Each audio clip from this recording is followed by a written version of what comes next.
Good afternoon, curling world. Welcome back to ADELBODEN.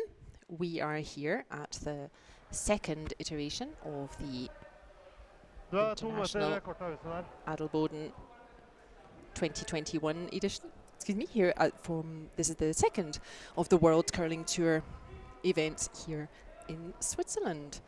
My name is Lorna Rettig, and I will be hosting us through our featured game this afternoon here in ADELBODEN, and it's two teams that we're getting to know pretty well. The first is Team Hösli from Switzerland and Team Walstad from Norway. And if you joined us a couple of weeks ago in Baden for the first of the World Curling Tour events, you would have had the chance to watch both of these teams before. Hösli team making it to the quarter-final, and Walstad making it to the semi-final. So I'm expecting a strong game out there today.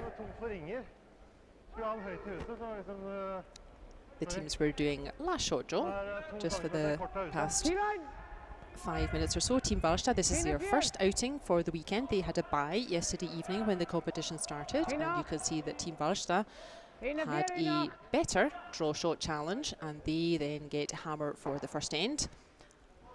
They're playing Yellowstones, the Norwegians, and Team Hösli, they do not have last stone in this first end, and they are playing red.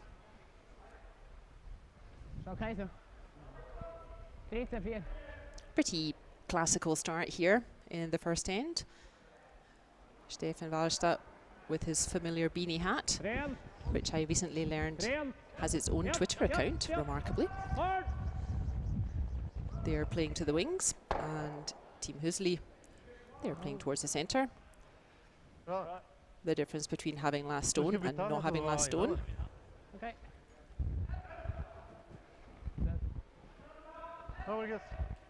And rather helpfully, Team Hösli are playing red stones, and they are wearing red uniforms. So we should be able to keep up with that. Let's say hi to our superfan Michaela in the chat. Nice to see you, Michaela. She's definitely one of our VIP members in the virtual club.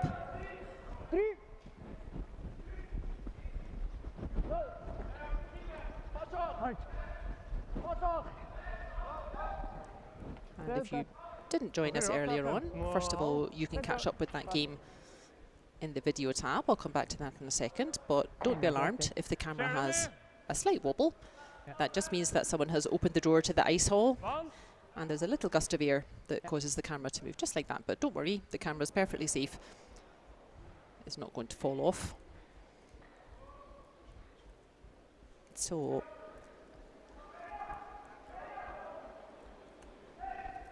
let's say hello to the teams playing red in the red uniforms. We have Team Hösli. Now, if you're a frequent flyer here in the virtual club room, then you'll know that I'm quite a fan of Hösli team as well, because I've played them a couple of times at their home club in Glarus. Therefore, I can tell you that while their typical lineup is big brother Marco Hösli is fourth and skip, younger brother Philip Hösli is third thrower, Marco Hefti is second thrower, and lead thrower is Justin Hauser. I can tell you Marco Hösli is not currently here. That is not Marco Hösli throwing. That is Philip Hösli with the brush. So we have out on the ice, we have Justin and Marco throwing lead and second as usual. It looks like Philip is vice skip as usual, but looks like he'll be throwing fourth. And they have an alternate out there. I'm not sure if that's for the whole weekend, or if maybe Marco, maybe he has to have one of those job thingies, and that's what he has to do today. Put it in. Whoa. Whoa. Yep.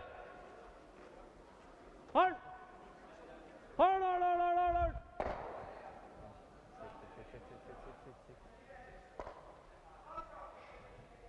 Right.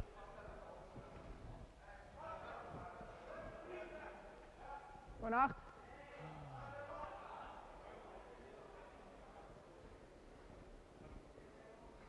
Ganske nære, perfekt.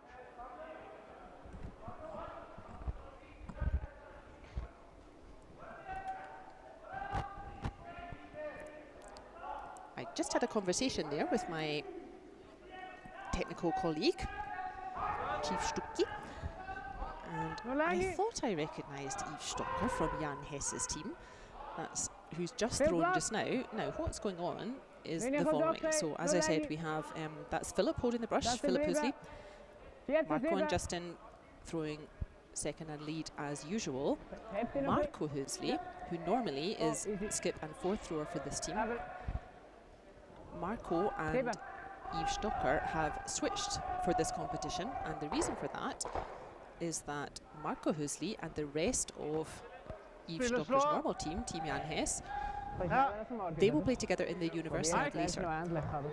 And so they are using this weekend as a bit of a practice for that. And that's how that came about. So if you're thinking that normally you see Yves Stocker in a different team, you are quite right.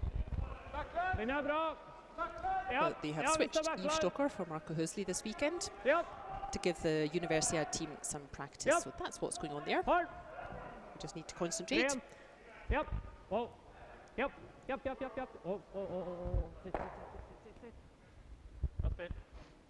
Setting up quite nicely for the hybrid Team Hösli. And while they're preparing this shot, I can quickly run through Team Walstad. Again, four pretty well-known names. Fourth and skip, with his familiar beanie, is Stefan Walstad. Third is Torger Nergård, the same Torger Nergård who used to play with Team Osrud. Second thrower, Marcus Højberg, and lead thrower, Magnus Våberg. I'm expecting a fun game out there today. As I said, both of these teams did really well 2 weeks ago in the Baden competition. First throw then in this first end for Philip Hösli. It's a slightly unfamiliar feeling for him. Normally he throws third stones, and it's quite a different feeling throwing fourth.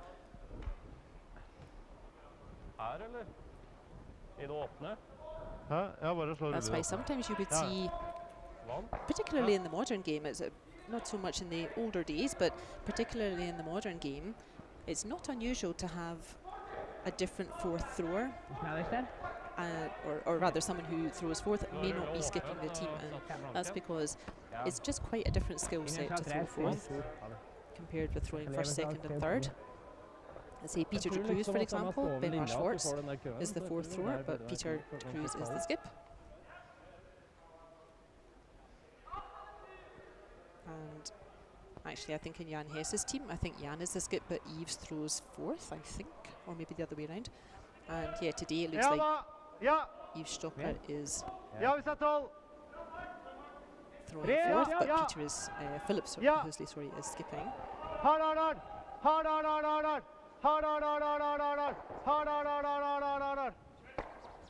That's overcurled a bit for Stefan. I won't be too pleased with that, because that's given Philip a chance to put a bit of pressure on now.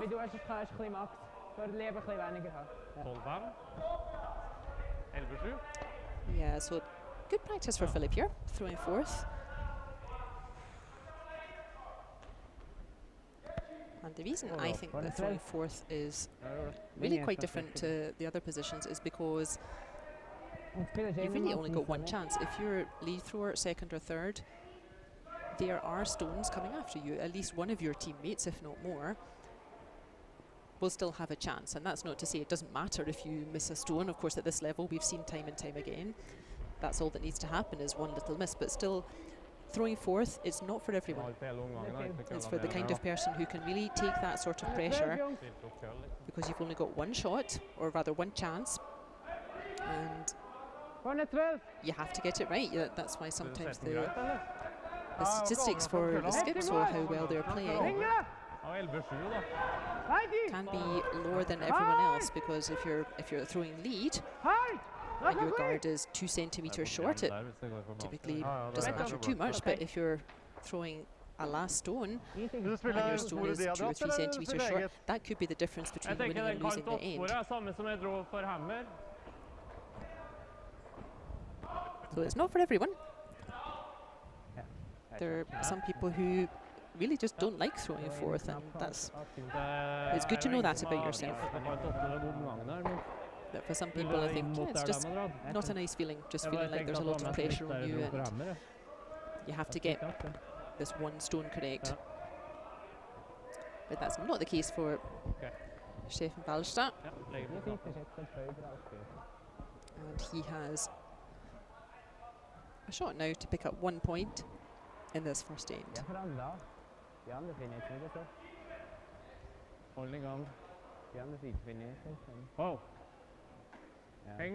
Needs to beat that red stone, so it needs to be fully 4 foot. Now we saw in the game earlier on today, there's a big curl at the end of this line on this handle. I think no problem with the line. They just need to make sure that it's going to get to 4 foot, and it doesn't. Oh, the sweepers took their eyes off that a little bit. That seemed to catch them out. It seemed like they were not too worried about that as it was travelling up the ice. But maybe just as it catches the curl, maybe the stone just digs into the ice a little bit and puts its brakes on. So that's a handy steal of 1 point there in this first end to Team Hösli. So good pressure there from young Team Hösli.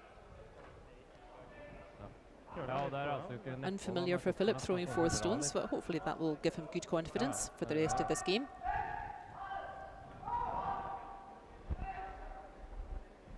They had a bright start, Team Hösli. They played already this morning.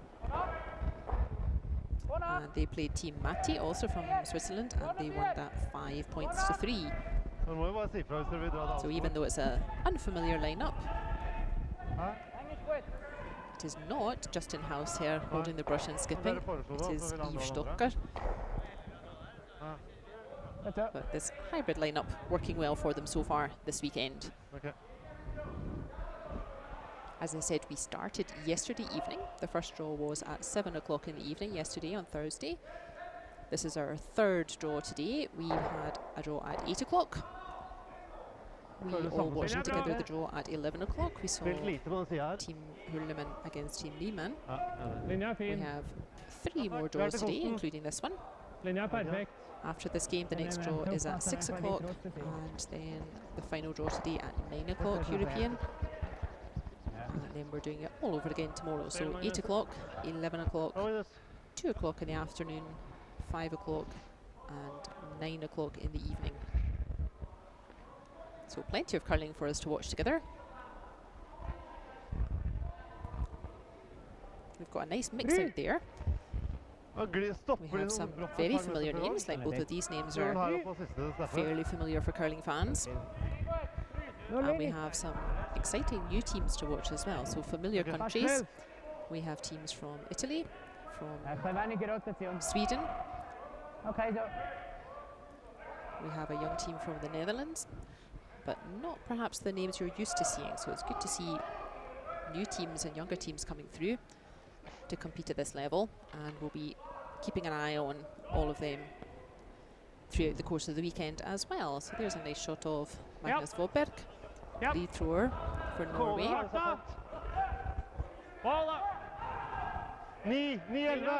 But a very sticky start in that first end, so they will be eager to pick that up here in the second end. If you're just tuning in, welcome to the third draw today of the ADELBODEN International, the second of the World Curling Tour events here in Europe. We are watching Team Hösli from Switzerland playing red stones and in red jackets, and they are playing Team Walstad from Norway in the grey uniforms throwing yellow stones.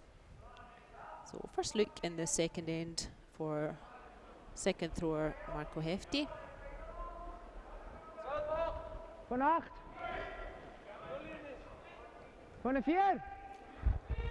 While they're guiding that stone up, I can tell you who else is playing just now.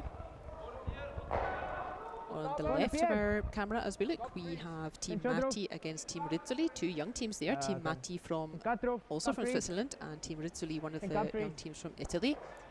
Here in our featured game on sheet B, we are watching Team Hösli against Team Walstad. Next door on the other side, on our right, we have Team Traub against Team Hess, and that's Sergio Vez's team from Spain. It's a while since we've seen them, so that's good to see them back. And finally on sheet D, we have Team Colli from Italy, another young Italian team coming through, against Team Jan Hess, who are, as we just discussed, borrowing Marco Hösli for the weekend. All rather confusing. Just ask if you're getting lost.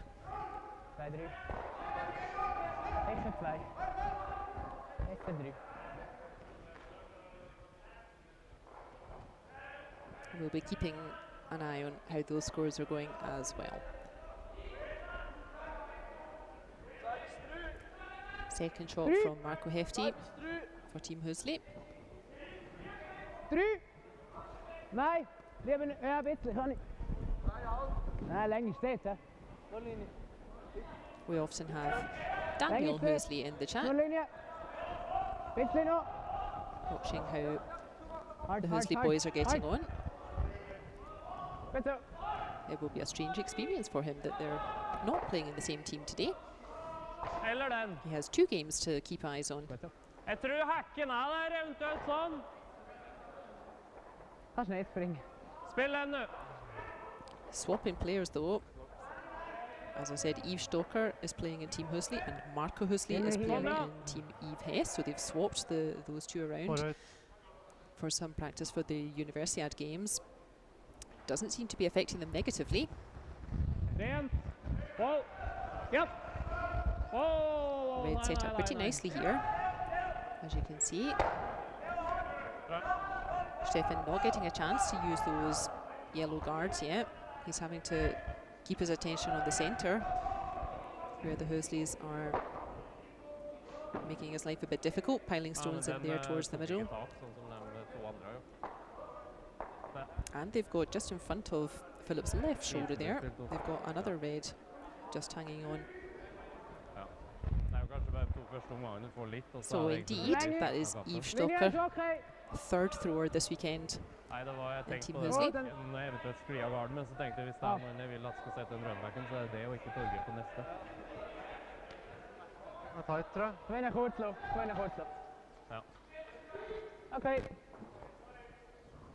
There's Daniel Hösli saying hello.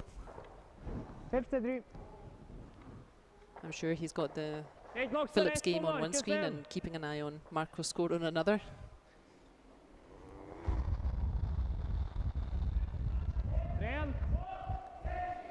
First shot in the second end for Torger Nergård. Can he clear out a bit of space here so that Stefan's team can start building? Yes, he can. Really nice shot from Torger there.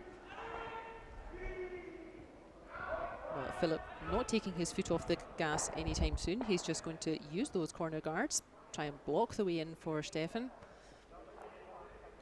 So bright start from Team Hösli. Litt på autover, Steinmann. Kjørte litt feil til bevegelse på slutten, altså. He's a big giant of a man, Yves Stoker, so it's remarkable how he kind of pulls himself all together to be so in line when he's throwing a stone. Boysik now. Heftigly up. Bring it. Hard. Ready. Ready. Yeah. Hard. It's pretty nice. It's ahead of T-line. So no space for Stefan just to follow it in and be shot. Yes, that's exactly the way to do it, is instead he's going to have to play quite a delicate way. And either just curl past the centre of the red to try to roll to our right. That looks like that's the call. Or the other option was to punch this stone through and then roll all the way over to our left.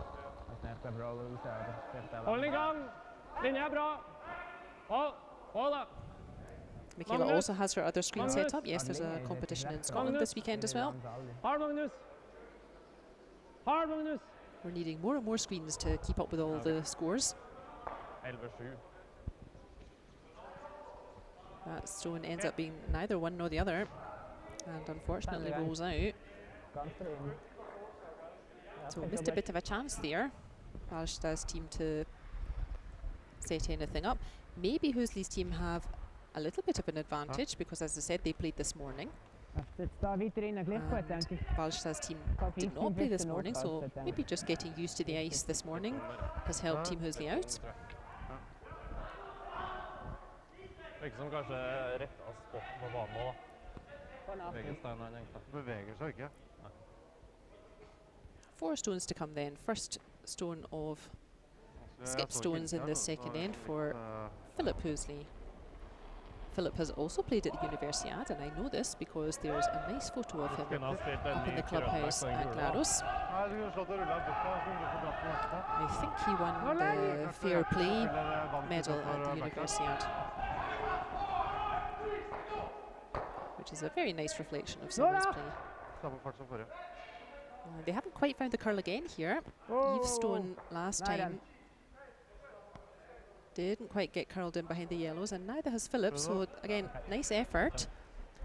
But Stefan can still get to that red. Du ser ikke mye på du ser minus liksom, eller du ser ikke hele. Det er en stein, og så sitter Jeg tror ikke du klarer ikke å rulle innover liksom. Det tror jeg ikke du klarer. If you joined us in Baden, you will remember that we were all practicing our Norwegian names. Also in preparation for the European Curling Championship, which will be in Lillehammer at the end of November. Jeg tror det går, ja da. Jeg trenger jo ikke å dytte den lenger. Nei, jeg trenger ikke å dytte den mer enn hit da. No trouble for us to pronounce all these tricky Norwegian names.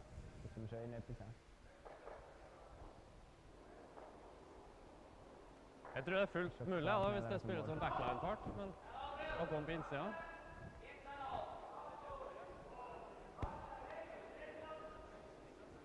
Ja, det var tanken til Torger også da, men jeg bare ser for meg fort gjort at den blir... Og så må tappe en liksom fortere stein for å bli sånn. Definitely makeable this shot. Da blir det for lett å pile av, tror jeg. We were watching the sheet earlier on today, and we could see that the stones really grab a huge curl at the end. You don't need to be too close to the guard actually, because the stone curls so much just in the last few meters. First stone then of the second end for Stefan Walstad. Oh. Rent, Marcus.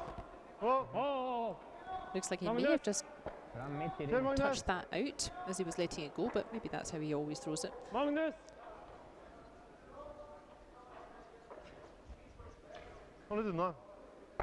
So same thing again, really.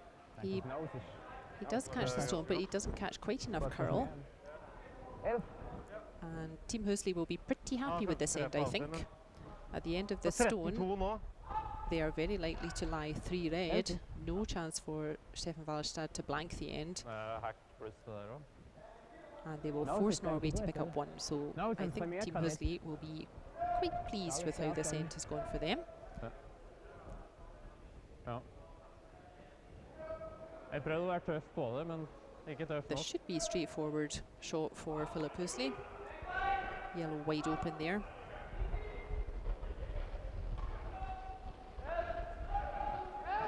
Nevertheless, they will have discussed where do they want this red to end up. If he just boops this stone on the nose, then Stefan Walstad will have an easier shot, like we were saying in the last game.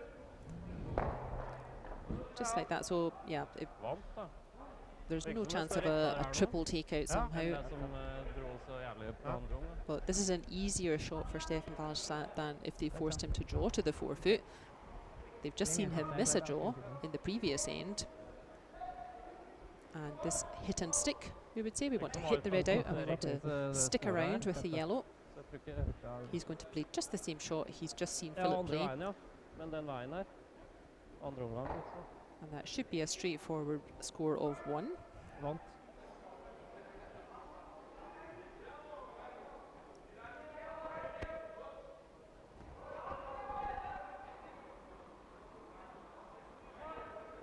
Don't worry about the camera wobbling. That doesn't mean that Stefan wobbled. They're snooping at 4 curl. This is coming in hot. I hope it doesn't roll too far. Oh, that just hangs on. Gosh, he needed every inch of that space to roll to. But that does hang on. It sticks around in just the right place, and that will be a score of 1 to Team Norway. And that will make the score after 2 ends 1 each. You can see to the left of our camera on sheet A, Team Rizzoli, the young team from Italy. They lead Team Matti from Switzerland 3-1 after 2 ends. On the other side of our game, on sheet C, Team Traub, they are winning 1-0 against Team Vez from Spain. And on sheet D, just check, Team Jan Hess, they are leading 1-0 against young Team Colli, also from Italy. 2,5. Vänta Magnus, du får här du. As I said, Team Hösli quite happy with how that second end went for them. They don't mind at all giving up 1 point. That was one of those ends where -1 was a great result for Team Hösli, because now Team Norway had to give up last stone. And Team Hösli get last stone back, so they have the advantage of the final throw in this end. But they only gave up 1 point, and if you remember, getting 1 point with hammer is kind of the default, and that's why you need to break the default. If you're going to win the game, you need to do something different than the default. If you imagine each team just scores 1 point every time they have hammer, you would end up with a score of 4 each at the end of 8 ends. And that's why a team does not like having to give up last stone, the advantage of last stone, when they only get 1 point. So nicely done by Team Hösli, forcing the issue there. There was no chance for Norway to make 2 points there. And again, that line that we saw this morning, we saw quite a few stones also from both teams this morning on that clockwise handle, just pulling up short.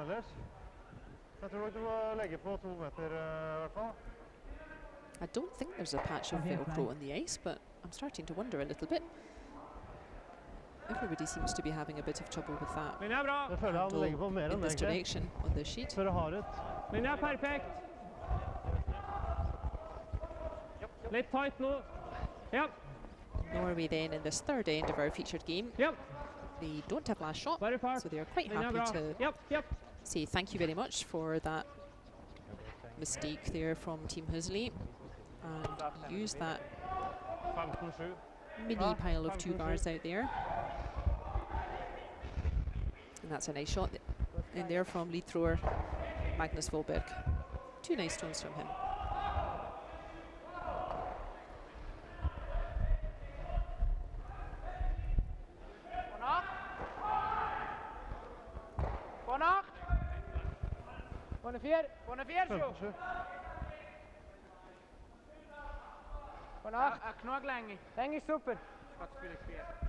Sounds like everyone's happy with this.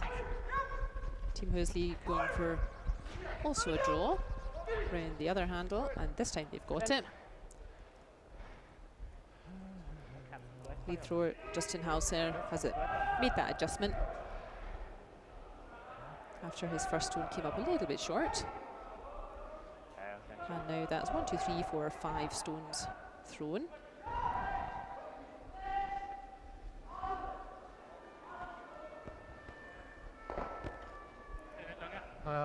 But no interest from Norway in removing shots. They want to play this end aggressively. They like to have some guards out front. Linja nærmer seg. Stopper nå. Ta Mercier, Vente. Linja bra nå. This is handy play from Norway. You can see they've got those 2 stones out front. This is starting to look a bit like a mixed doubles end. As I've said many times in the past, with the new 5-rock rule, this happens much more often actually, that you get ends starting to look more like mixed doubles, where play is very much towards the centre.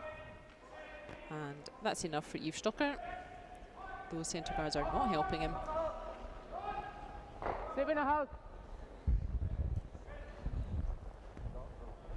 And that's a lovely throw from Marco Hefti. Just catching the outside of that yellow guard, and he's spun everything out of the middle. That yellow may have just spun into the rings, but they won't mind that too much. The point was to keep the centre clear. Which he's done. Lovely throw from Marco Hefti there.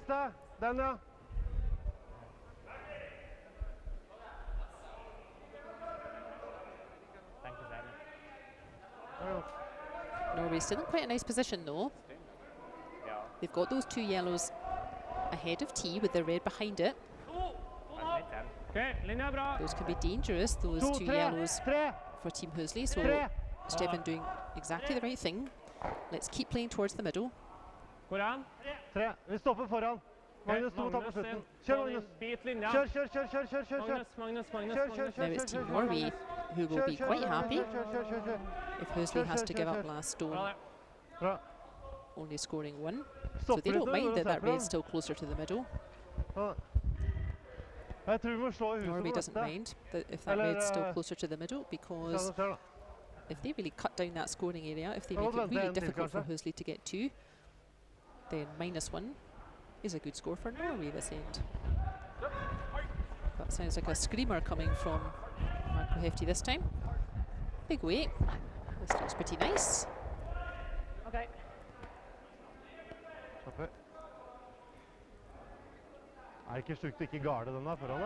So he does get a few things moving.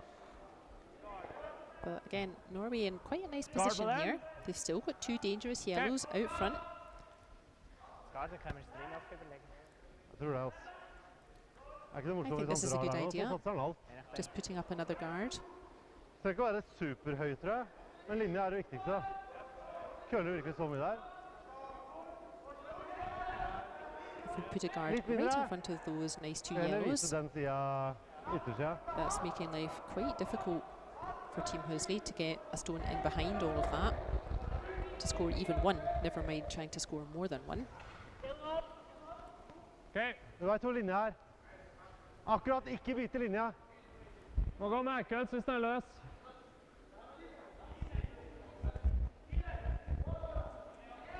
Again, we saw quite a few stones this morning just popping up short with this kind of shot as well when they were trying to guard. That there were a couple of stones didn't quite get into play, but that looks pretty nice. There you can see this is making life quite difficult. If you want to score even 1 point with red, you're going to have to start clearing a space through all these yellows lying around. The counterclockwise handle, there may be a way to the forefoot, sneaking in between that red and the yellow. But yeah, I think we have to start clearing a bit of space here, otherwise Philip's not going to have a good shot with his last stone.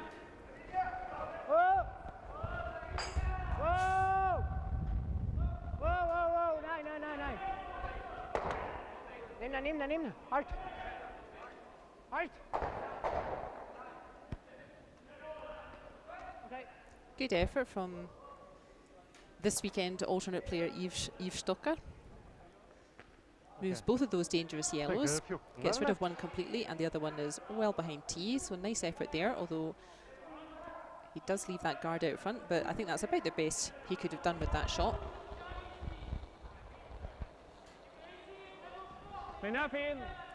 Norway's done a nice job this end of really putting pressure on Team Hösli, putting all those yellows in play towards the centre. This seems to be staying very wide.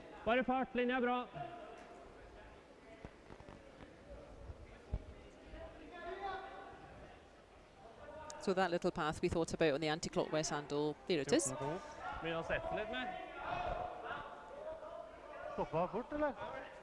No way to the centre on the counter-clockwise handle for red at the moment.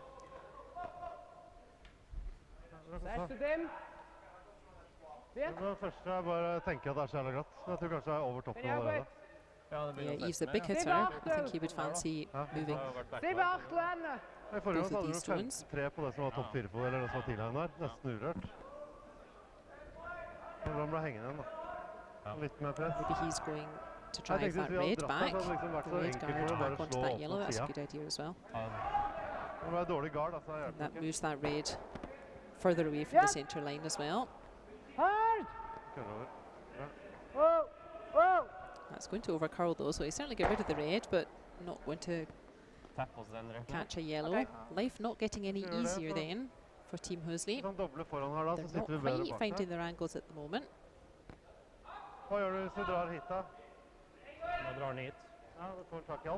I do have last shot, so not panic stations. And definitely space on the clockwise handle for Philip to play a last shot if needed, but yeah, there's a couple of dangerous stones there that Norway will be wanting to play.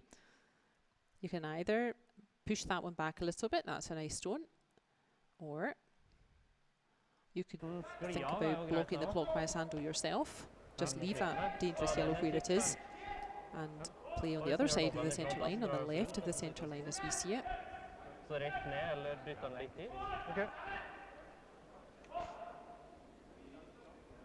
it looks like decision is to play on that dangerous yellow in the front ring and bump it back a little bit.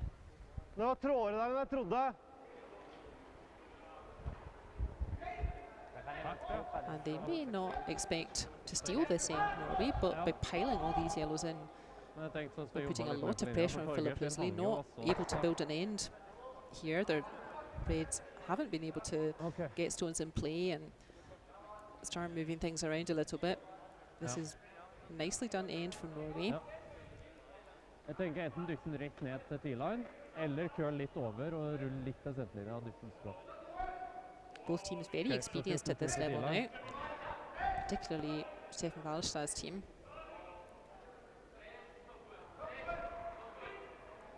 This is a very typical way that such a game would go, two very evenly matched teams. And not at all surprising that they're really forcing each other to only pick up 1 point. They're forcing each other to give up the last stone. And here comes a bump up for the yellow. That's nicely done by Stefan. Thanks, min først. Ja, det 14 blank. Bra. That shot definitely possible. You can definitely remove both of those yellows with 1 stone. Looks like that's what Philip's proposing to do.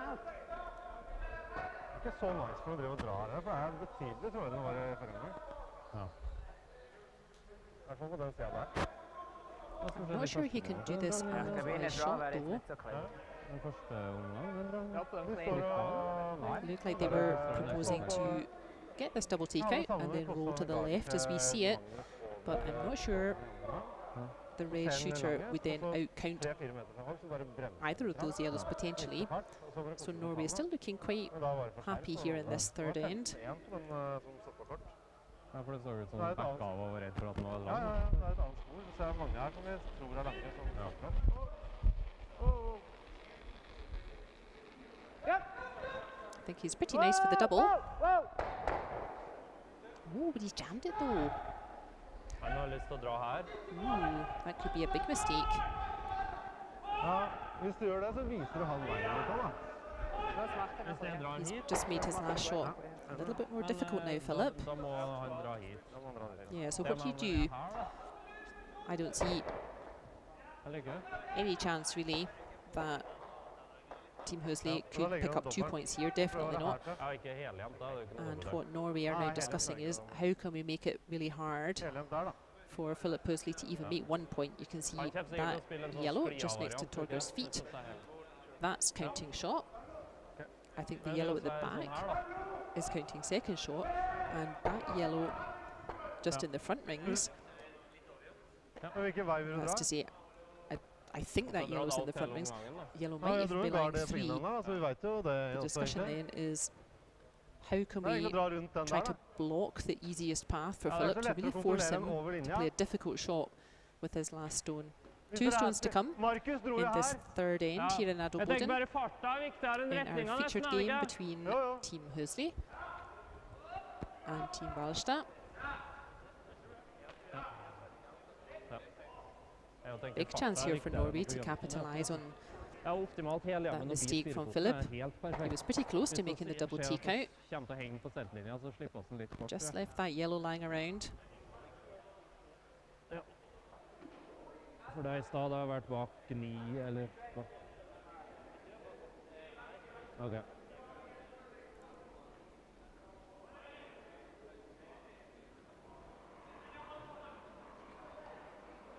Opportunity here for Stefan Wahlberg to put huge pressure on the Hösli team. Vente på linje. Må vente på linje litt. 5 er bra. Linja er bra. Linja er bra. Bare 5. Linja er bra. Bare 5. Rent. Sounds like everyone's fairly happy with it. You can see Torga just tapping the brush where he wants that stone to land. That's a really nice shot from Stefan. So if you're red, how do you get 1 point from here? I think that's pretty much exactly where Norway wanted that stone. Yves Stocker seems to think that it is possible to play that same path, but just bump into the edge of the yellow that Stefan just threw, and that would bounce you into the 4-foot for 1 point. You can see that stone that Stefan just threw. It really makes coming on the clockwise handle, it makes that very difficult as well actually. It's right in the path of getting to the 4-foot. There's just a few centimetres of the 4-foot still on the left of that stone, and that's really difficult to land your stone exactly there. Really well played end then from Norway and putting huge pressure on Team Hösli. Facing a bunch of counters just now. So Philip needs to put all those yellows out of his head. Just make sure he's got his draw weight. It's got a little bit to curl, but we've seen the stones really curl towards the end. Still, it looks like they're trying to sweep it to make it curl a bit more. Gosh, what a shot from Philip Hösli. Look at that, he didn't even need to catch the edge of that yellow. What a pressure shot that was. That really was a game saver if Stefan Walstad had picked up all 4 of those counters. I think Hösli would have been in all kinds of trouble, so great work there from Philip Hösli to get everything out of trouble there, and that's quite a big score of 1, I would say, for red, and that gives us a score here in our featured game at ADELBODEN. That gives us a score of 2 points to 1 for Team Hösli against Team Walstad of Norway. Phew! Good work from Philip there. He's doing pretty well, as I said, in this unusual position. He doesn't normally throw 4th. It's normally his brother Marco who's 4th thrower, and Marco and Yves Stocker just sliding down the ice now. They have switched themselves between teams because Marco Hösli will be playing with the rest of Yves Stocker's team. That's Team Hess. Those 4 will be playing together at the Universiade, and they are using this weekend for some practice, which makes a lot of sense. And that worked out very nicely, that they were able to switch Marco and Yves.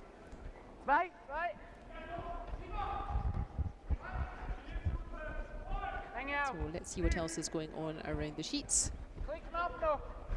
On sheet A, we have a score of 4 points to 1 in the game between Team Italy of Italy and Team Matti of Switzerland. On sheet B, that's our featured game just now, we have a score of 2 points to 1 for Team Hösli against Team Walstad. Very tight stuff out there. Nobody really having a good chance to make a big score yet. On the other side, Team Sergio Vez of Spain are winning against Team Traub of Switzerland 3 points to 1. And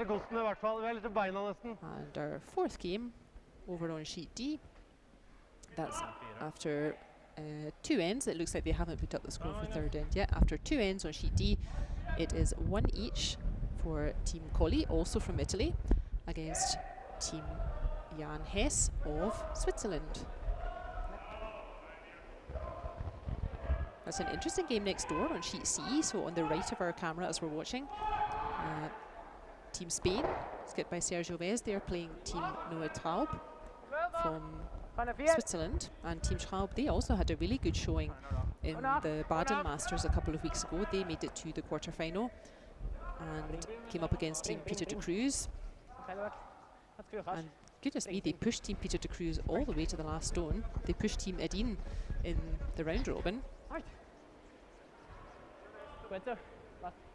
Quite impressive then that Sergio Vez's team from Spain. I think it's quite hard work to maintain your consistency from some of these smaller countries. They don't have so much resource and so much opportunity on ice. So good for you, Team Sergio Vez from Spain, having a strong game against very up-and-coming Team Traub from Switzerland. I'll be interested to see how that one continues.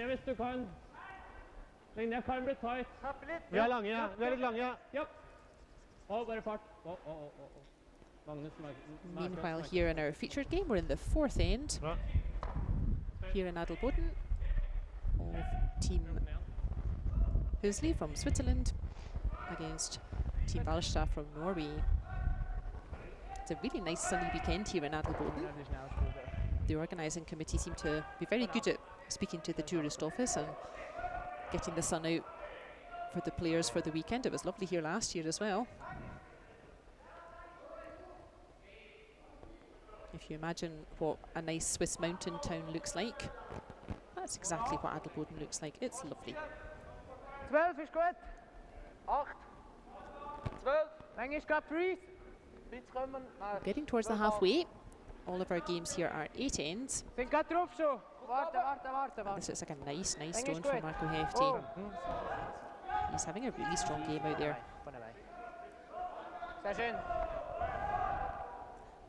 That is indeed a lovely stone. That really neutralises the threat from that yellow.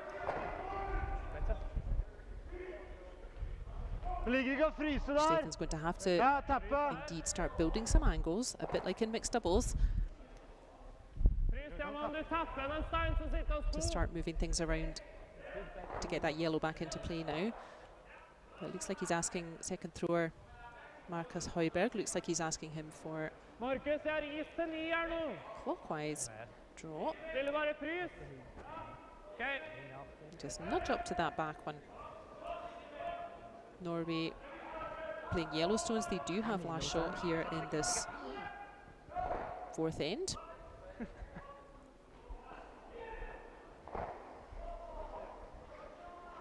Kjennes hard ut. Lange! Meke, kom over og gå med Meke. Linja, ok. Ren. Linja fin. 8 bra. Magnus sin. Linja perfekt. Bare Tappe litt. Tapper 2 stein. 1 stein. It looks like when the stone's coming up, because there's so much curl at the end, it looks a little bit like the stone's going too wide, but you can see there, not wide at all. That's a great shot from Marcus Højberg. Although it does leave space for Marco Hefti to do a fairly similar shot that he just played, and bump one in on top of it.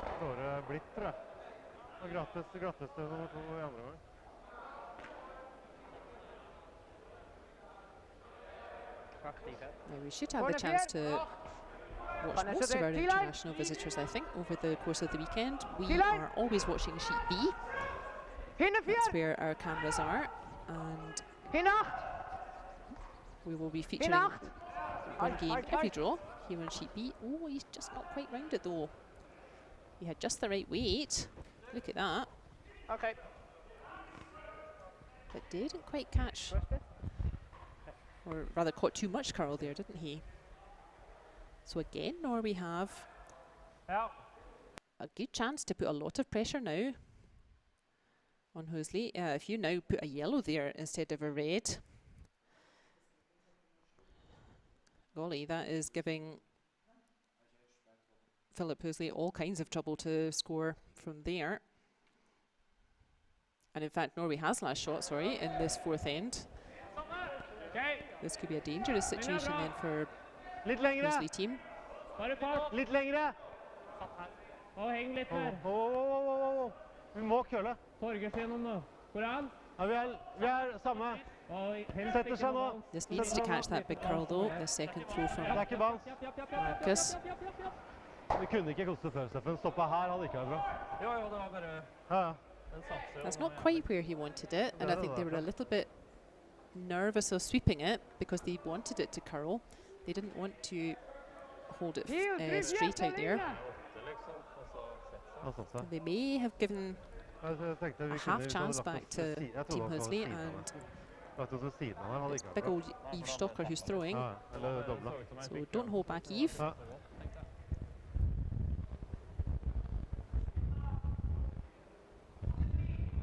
Bra det. Satt seg ganske bra på slutten, ass. Jeg trodde han var lenger. He's definitely got the wide one, but I think he did seem to just touch that wide when he released it. Okay.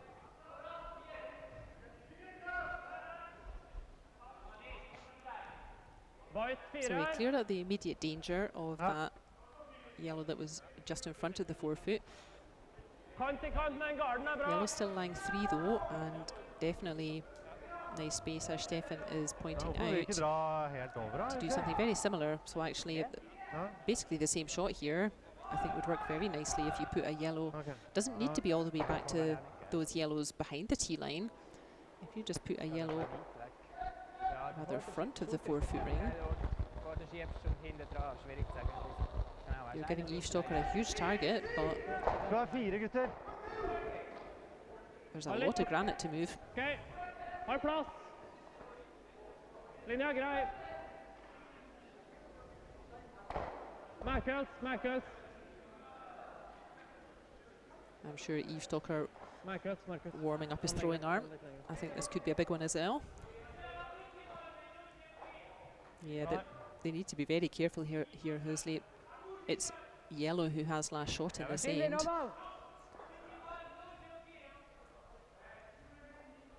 Even without last stone, this is getting a little bit dangerous for Hösli, and with last stone they need to shift a bunch of yellows here.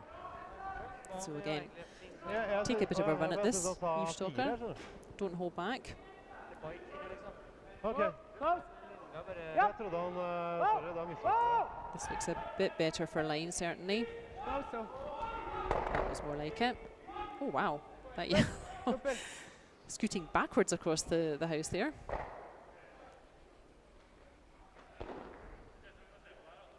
Now, Stefan will get out of our way. We could see how that all ended up. Looks like Eve is smiling. Eve is smiling. So he's fairly happy with that result. Yeah,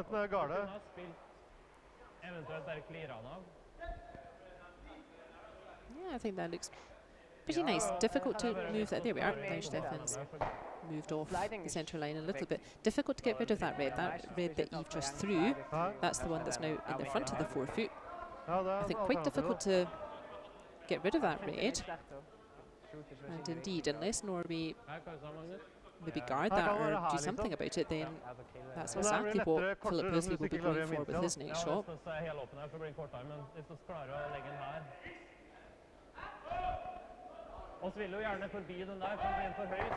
Need to make a good decision here. That red is very dangerous. I think that's the right call. If you block that path to that dangerous red, that's Philip Hösli's most obvious shot with his next throw. Let's block that path. And then there's nothing much to do, I don't think, on the other handle, on the counterclockwise handle. Pretty difficult for Hösli to really move those 2 yellows close to the 1 foot. Pretty difficult on the counterclockwise handle to move those around. But this shot definitely has to find a good spot if they leave that red at all open, Philip Hösli is just going to bump it about half a metre backwards, and it will have 2 yellow stones holding it in. This shot from Torger then, again, needs to catch that curl at the end. It always looks to me like the stone's coming ever so wide, but then it catches that big curl at the end. This is exactly what Philip Hösli wanted to do. Oh dear. He's done it for them. Oh, Norway.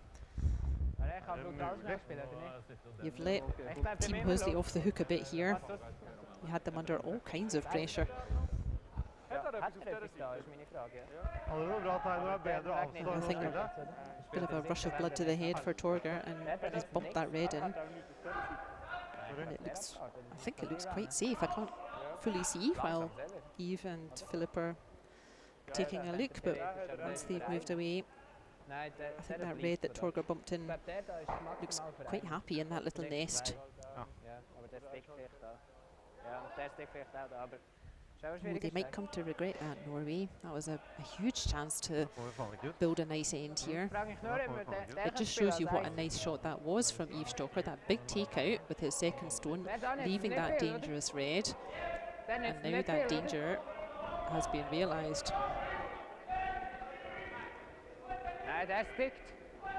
Nevertheless, there is a pile of yellows lying close to that red. As you can see, 1, 2, 3, 4 yellows all around that red. What everyone is doing, they're looking at it from every angle to try to make it as difficult as possible for Stefan Walstad to get to that red.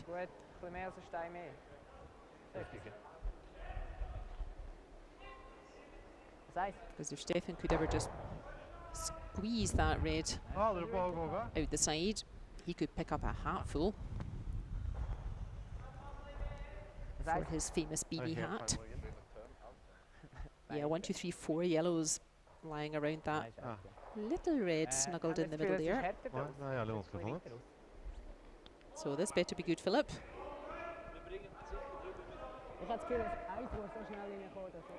4 stones to come then. Skip stones in our 4th end of our featured game in ADELBODEN this weekend. Team Hösli against Team Walstad.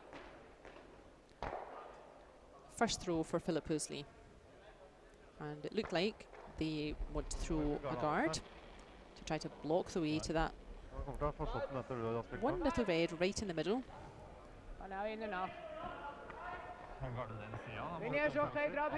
Where Yves Stocker's brushes, that's exactly where they want that stone to land. The sweepers, you can see them constantly looking up, checking the stone, looking back down again. This looks like really well judged from everyone. Is that where Yves' brush was? I think it was millimetre perfect, yes. Nice work there from Philip. Now, Norway, you got yourselves into this. How do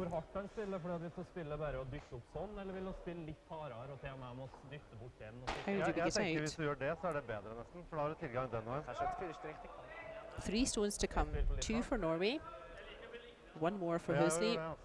This stone then, I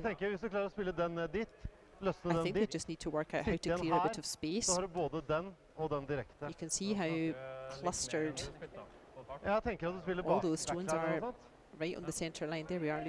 Look, 2, 4, 6, about 7 stones really in or around that centre line. Not a lot of space to get rid of that red. No, I don't see a way to get rid of that red at all just now. And I think Norway just has to try to clear some space to give Stefan some kind of chance with his last stone.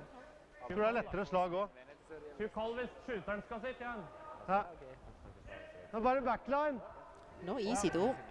They really got themselves in quite a mess this end, unfortunately. They were doing ever so nicely.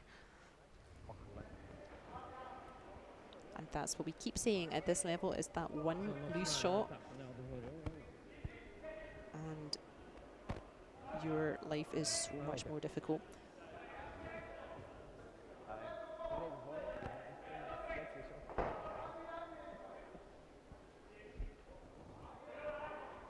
For me, they can be a little bit up and down, this Norwegian team. As I said, they made the semi-finals in Baden. which is Rent! certainly an excellent result. There's basically all the big teams were there in Baden. Magnus, Marcus! But then we saw them have a bit of a blowout. Actually, it was again their first game on ice against Peter de Cruz, and they just never quite got to grips with it. So for me, a little bit up and down this Norwegian team can be. And this is again their first game here in ADELBODEN. And again, at this halfway stage, not quite finding the right shots at the moment.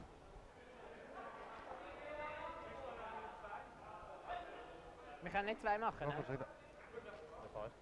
Guard weg, wieso nicht? I wonder if he's suggesting to simply play another shot straight onto that red. You might like two red, and I think no real way for Norway to remove them both. Das da wäre wahrscheinlich der einzige. You can see him looking at everything though. They're saying, okay, can he get to the red if you play red onto red onto red onto, onto yellow, or can he use any of those stones lying around towards the outside of the rings? Ja, wir können eigentlich wirklich... Ja, hvis ikke han spiller nå, liksom. Da kan du nicht auf deiner Seite. Wir können eigentlich auch... Also, weiß nicht, so Nothing wrong with the guard. Basically the same shot that Philip just played. Also beide Runs sind halt, oder? So you can see even if Norway would come down on the clockwise handle, those two yellows behind T, they're still right there to catch that red. Very, very difficult to helpfully move that red. We don't need to be too cautious then. We don't necessarily need to block the clockwise handle, because even if Norway plays that clockwise handle, I'm not sure that red's going anywhere. They may be wiser then, Team Hösli, to block one of those, more like the Hail Mary shot. But nothing wrong with this though, just really close that door. Don't even give Stefan the chance to come on this clockwise handle and try to move the red around a bit. Force him to go for a Hail Mary shot. So last stone of this fourth end for Team Hösli. Så treffer den øverste rød sånn. Vent, så må du gå på den da. Her dødt nå, tror jeg. Easy, no lenger. We've seen a couple of guards not quite make it over the line, so the sweepers will be very aware. Oh, easy.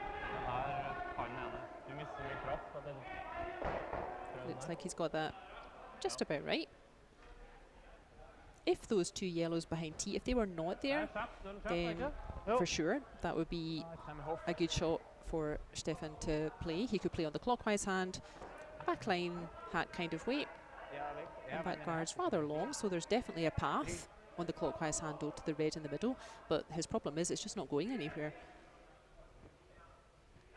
It would just go straight back onto those yellows and cover the hole, so he has to try something a bit more adventurous. It's always fun if a shot like this comes off, although if you're Team Hösli, you surely think that red must be fairly safe in there, but yeah, again, nothing to lose here. Magnus! Looks like it's that long red. I think they were maybe aiming onto, oh, crikey. He's moved about 7 different stones there, I think, but as we thought, didn't get near the red one. I think he was aiming for the yellow one that Torger just kicked off. And no risk to that shot, he may as well try it. But that was that one mistake from Norway, and now that's a steal of 1 point to Team Hösli. So for me, definitely Team Hösli has the upper hand after that first half. There we are, you can see after we'll put that score up, that will be a score of 3 points to 1 for Team Hösli. They're just carefully chipping away, getting one to death, as we sometimes see in Scottish curling, just scoring one, then another one, then another one, and at some point you've run out of ends a bit, so Hösli will be happy to keep this kind of game going. Not giving Walstad a good chance to pick up points, but Norway will maybe be a bit frustrated with that fourth end. They gave themselves the chance to pick up a bigger score in that end, but just that one mistake gave advantage to Hösli, who gobbled it up and closed that door. Til og med alle de greiene der så ble det litt bevegelse nede I gryta. Big sweep in this fifth end for Marco Hefti. I guess they want this in the house. Okay, easy, literally. Or no, maybe they were aiming to have it just short of house. Like either way, Stefan now has to be a bit more aggressive.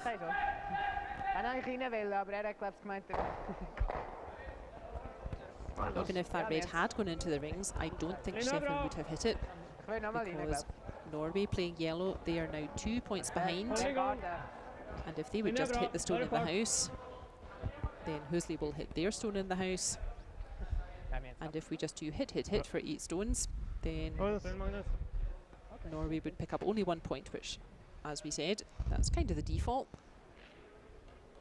You need to do a bit better than the default to win the game, so that's why Stefan has gone for a corner guard to try to be a bit more aggressive, keep stones in play.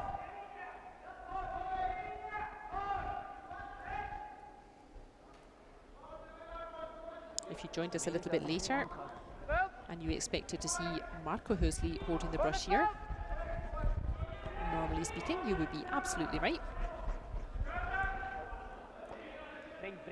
The other 3 players in your picture are indeed Philip Hösli, Marco Hefti and Justin Mercier, but what has happened this weekend is that Yves Stocker, so you do recognise him, it is Yves Stocker in the Glarus uniform this weekend. He and Marco Hösli have swapped teams, so Marco Hösli is playing with the rest of Yves Stocker's normal team, that's Team Jan Hess, because those 4 players will compete in the Universiad, which is later in December. They will compete for Switzerland.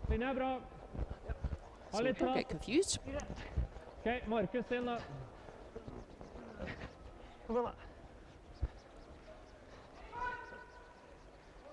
This little yellow just making its way to the house. Needed a bit of help. I think it's just about there. Yes, it must be. If that stone was not in the house, if that stone was just outside the rings, then they would not be allowed to hit it yet. That's only 4 stones played. In the old days, they could hit that stone, whether it was in or out of the house, but not anymore. It's a 5 rock free guard zone.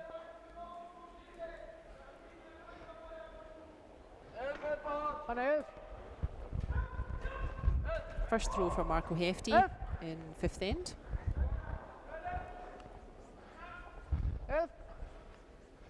And I think he's got that pretty nicely. Oh well.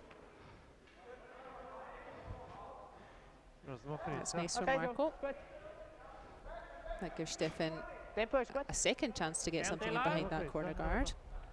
And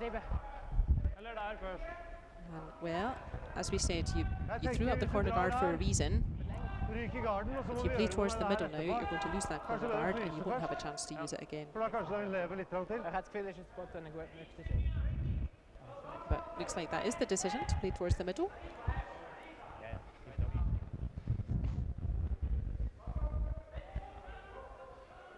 And I expect Team Hösli will remove that corner guard next time. Let's see. So first stone, 5th end for Marcus Højberg. Lange! Magnus! Dra rundt! Dra rundt her! Backline! Risk! This needs to catch that big curl at the end. Oh dear, that's a bit of a bad miss for Marcus. I think that's about his first miss of the game, but could be a costly one. You should definitely take away that corner guard, Eve. No? Okay. Goodness me, this is frightfully aggressive. Gosh.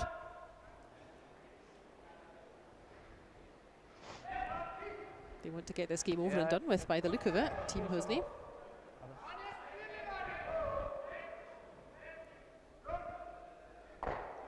I'm one of the world's most boring tacticians, so I would definitely just be yoinking off the corner guard at this point.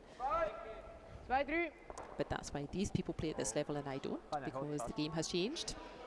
It's much more aggressive these days, many more stones in play. You have to be comfortable now with many stones in play. Setting up the angles, getting raised stones and so on. So that's pretty much what they called. Lykke doble da! Norway in a bit of trouble again this end. Vi skal prøve for 2. Norway has last stone in the Kan du fifth ikke end. doble der og rulle ving?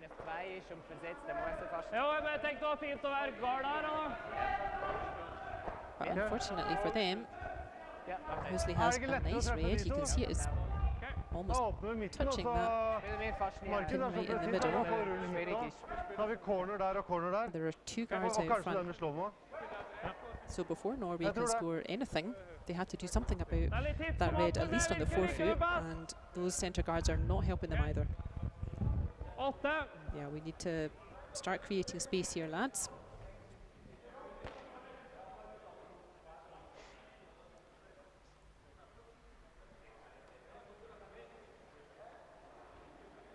For me, as I said, Team Hösli just a little bit on top of this game. I think the Norwegians haven't quite found their rhythm. It's their first time on ice this weekend. But Hösli played this morning already. Okay. That doesn't help them too much, to be honest. You still have 2 guards out front, even though that's a yellow you could now drive backwards. But it doesn't fully move that red out of the forefoot. That's just what Philip's saying. He's saying, yeah, you could drive that yellow back now. But yeah, definitely opportunity to put pressure on. The other option is, again, to take off the corner guard if you're the world's most boring tactician like me.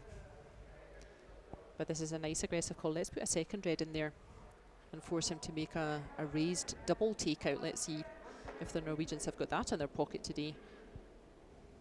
That lovely steady delivery from Eve. Nog lenger, linje skudd. Ja, bring det frem. Nog lenger. We saw Eve's regular team, that's Team and Hess. We saw them playing with 3 players a couple of times in Baden. And that's because a couple of them had their exams at the same time. I'm sure they will be very relieved that that's over and they can just get back to curling now. More firepower then needed from Norway. They're still not even really making themselves a space at the moment. Out! This is really telling us how nicely Marco Hefti and Justin Halser from Team Hösli, that's really telling us how nicely they're playing, because Norway are not having a chance to settle in this game. They're not being able to put stones behind cover, build an end.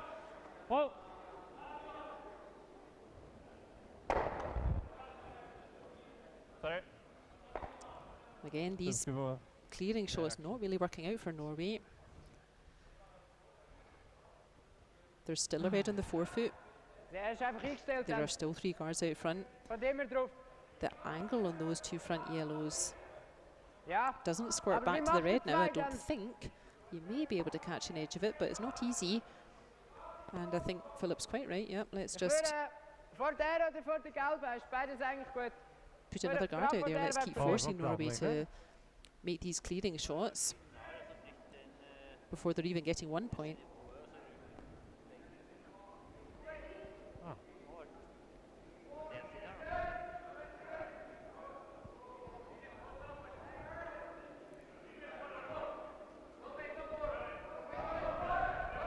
So while Norway are having a think about things, they're having a bit of a tough start out there. Let's see what else is going on around the sheet.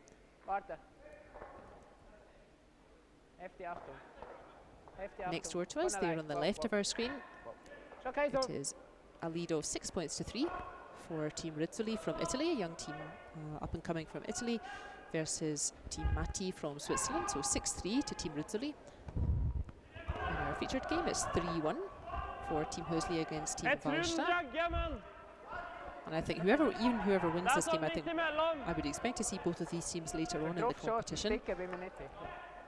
But definitely it would be quite a nice advantage for whoever can come up with this game.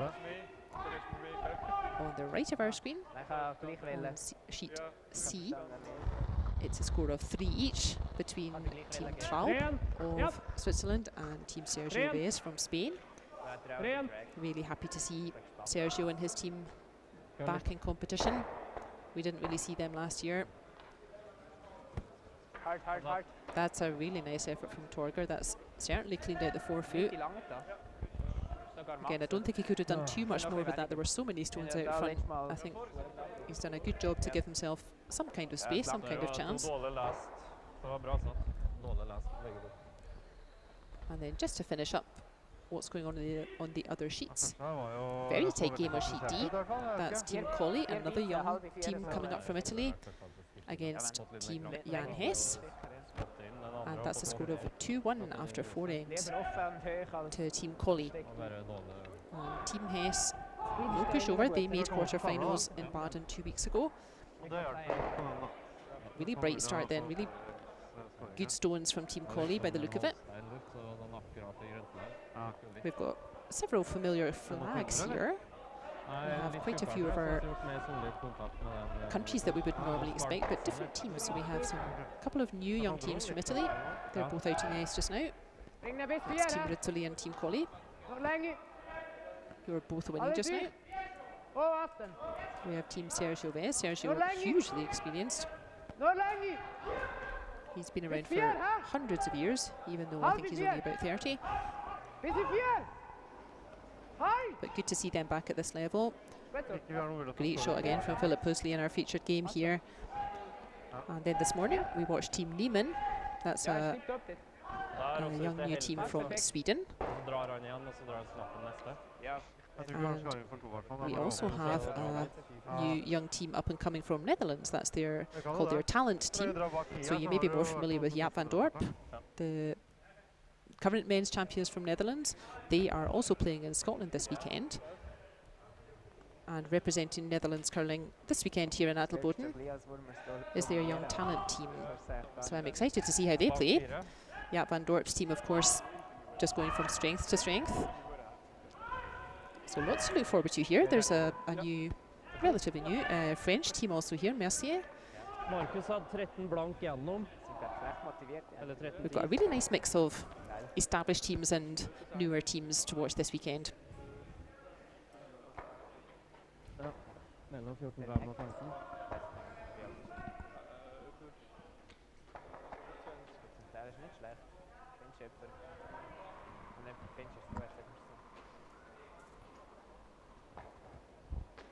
First throw in the 5th end for Stefan Walstad. Gjerne på 10-line minst. Helst litt bak 10. Mercier synes dere kan styre det. This has to be nice, or he's going to be facing a horrible shot with his last stone. Mye lenger enn andre.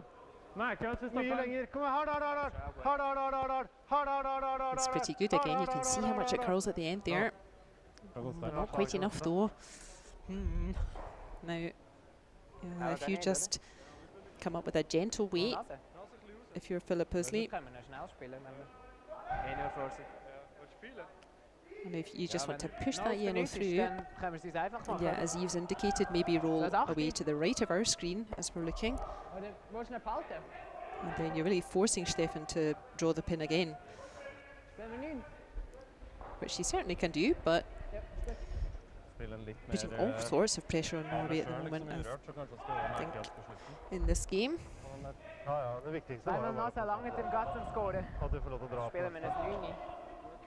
Looks like that is indeed the call. This yellow has to leave the house. And I think they would actually rather the red, well, they don't mind if the red rolls away to our right, but I don't think they particularly want the red to stick around the centre, otherwise that gives Stefan maybe a slightly easier stone. Last stone for Team Hösli in this 5th end.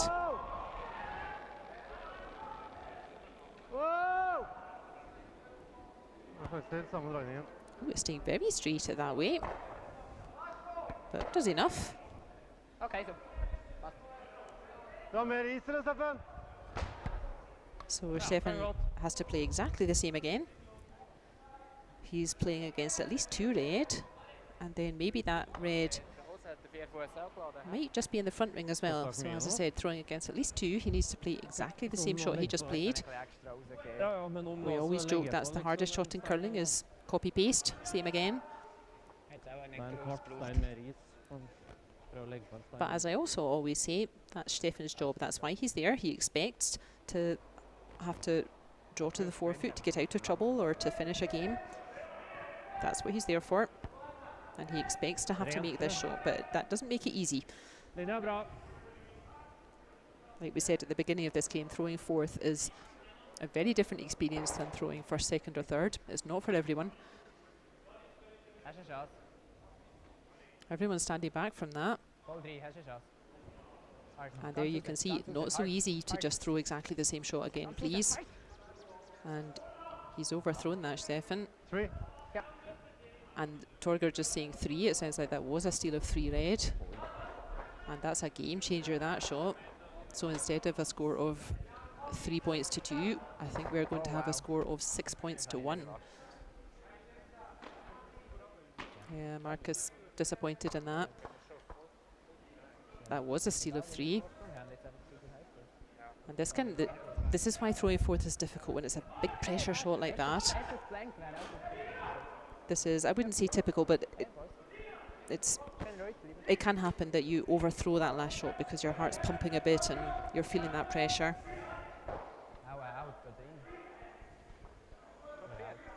Of course, that was a nice surprise then for Team Hösli. They set themselves up to put pressure on Norway for that end, and that pressure has paid off for them.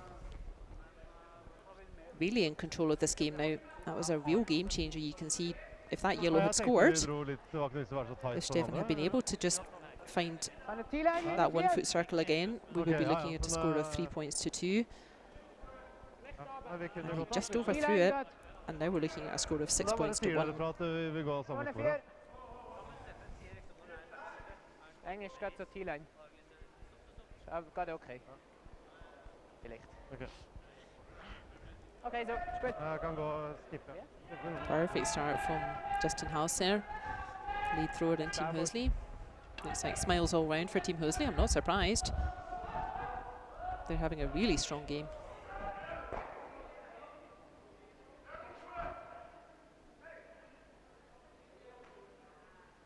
I sometimes feel also with Stefan's team, the Norwegians, I sometimes feel like Stefan doesn't, for me, always look confident out there. And I wonder if he's maybe not as confident as other players. Maybe that's why he has a couple of loose shots or so.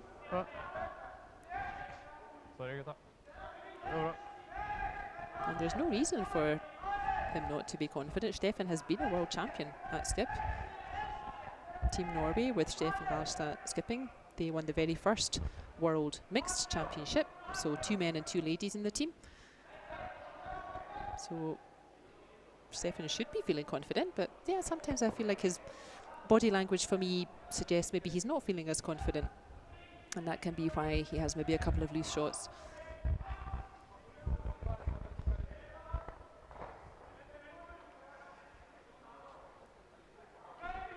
Priority for Team Hösli now, is nothing short, please. Short stones are only going to help Norway to try to grab back this deficit. Norway, no choice now but to go flat out aggressive, giving themselves the best chance to score rather with having 2 corner guards out there.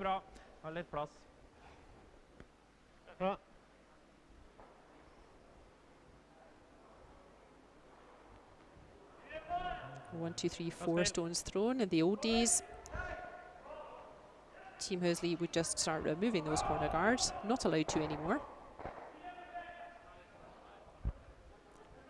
I still feel like we're working out a little bit as a sport what to do with this 5th stone. So in the old days, as I said, you would remove one of those corner guards. You don't want Norway to have any stone to hide behind. I think exactly what Jan just, sorry, not Jan, exactly what Yves just did there. He indicated maybe we could draw another one in. Because in the old days, in the 4 rock free guard zone, putting another guard out front, in front of those 2 reds, would be literally the last shot you would want to do. You do not want stones out front. So I wouldn't even mind just throwing this stone through or playing it right to the tee line. I'm still not convinced it really helps if you play this 5th stone as a guard.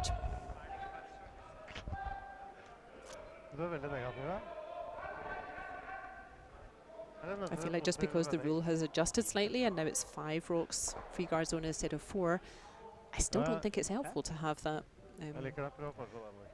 that 5th stone as a guard out front. If it didn't help in the 4 rock free guard zone, I don't think it helps now.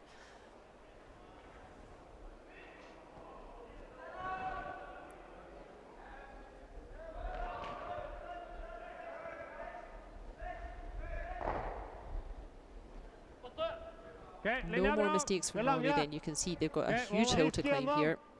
After 5 ends, it's 6 points to 1. They've got 3 ends left, including this one. I feel like a score of 1 point in this end is not really going to help Norway. I think if Hösli scores again, I think Norway will probably shake hands.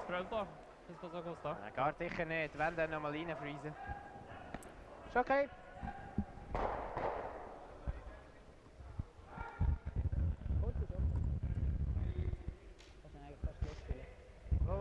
And that's all Hösli needs to do from here, is just keep putting that pressure on. Keep going towards the middle.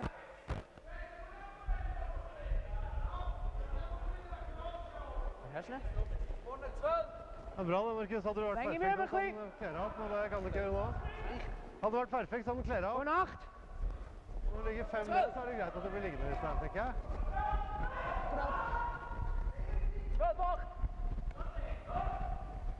Yeah, like I said, I didn't really want these short though. So yeah, let's give it a big, strong sweep. That's nice. And get it nice and close to the 4-foot.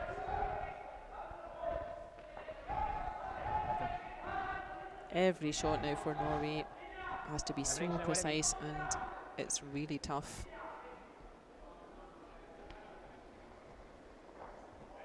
Kjennes løs ut. Bare fart, linja bra. Kjennes hardere ut, synes jeg. 6. Bra da. Magnus. Nei, rent. 6. Linja, ok. Og Magnus. 3. Even if they play each shots perfectly, Norway, everyone is just so tough because they're having to work so hard to give themselves a chance to build some points here. Stay high, goed, daar waar voor 3. Willen? Gaan we nou?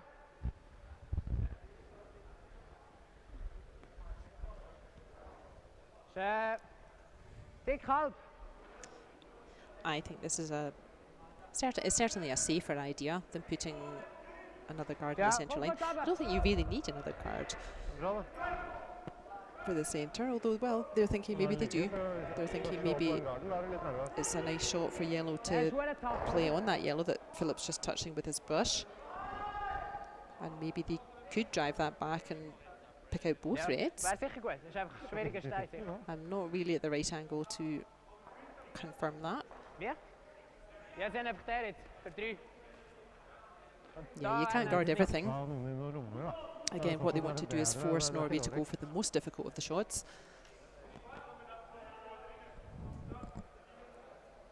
Ja, schwierig sicher. Aber wir haben da sehr gute.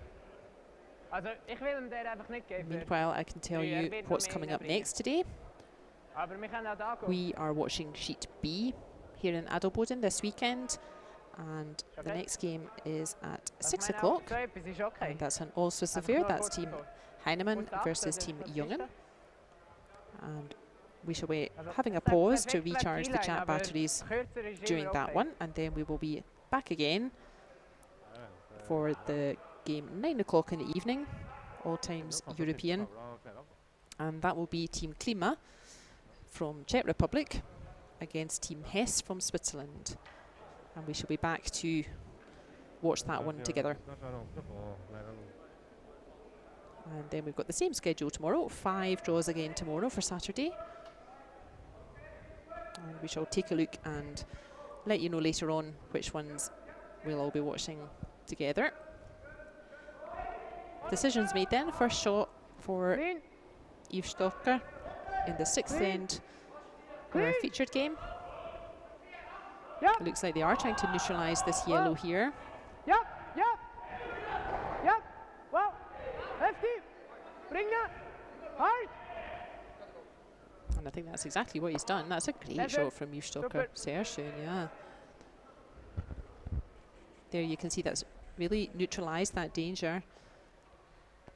Pretty difficult for Stefan to use that yellow. Bare marginal. So after 5 red stones, there are 5 red stones touching that centre line. They could hardly have gone and placed those shots much better.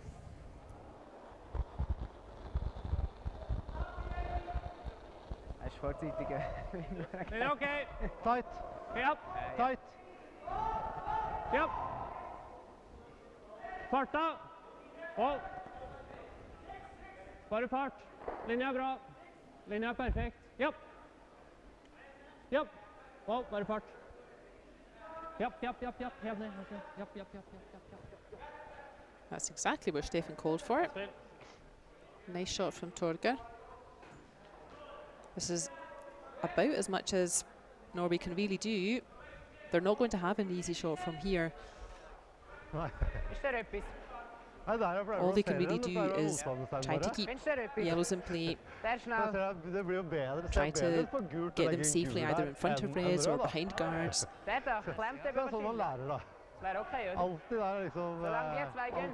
Hope to get a mistake or a half shot from Team Hösli, and then use those angles to move some reds.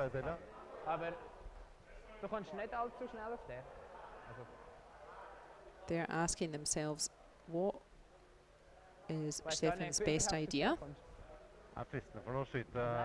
They're wondering if he could just catch an edge of that yellow on the left of our screen and send it sideways. I think he could. I don't think both reds move. That could be the shot they want to guard. Again, you can't guard everything.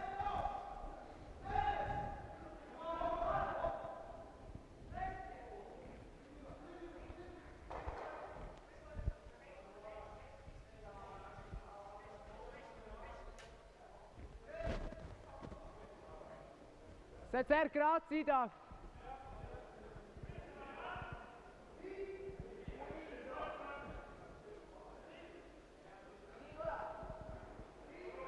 This is an interesting idea. Looks like they may be removing this yellow. So let's see if catching an edge just makes it go sideways. It does, but yep, they worked out their angles perfectly.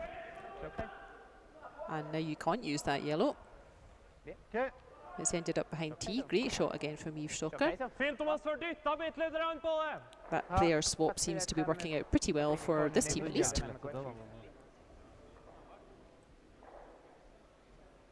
Yves Stocker's normal team, Team Jan Hess, they are over on sheet D.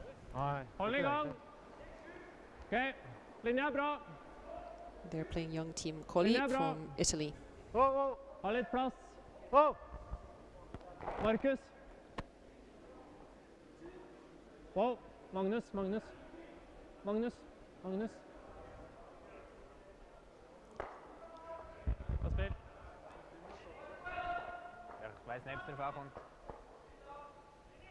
Having a look again then to see if that little bump, did that push yellow into shot position? I think it's certainly second shot. Almost too good. There's a nice view. I think maybe the red closest to us, just behind T. I wonder if that could be shot at the moment. Second shot could just be that yellow. Just pushed into the forefoot, and then third stone that red. All very close.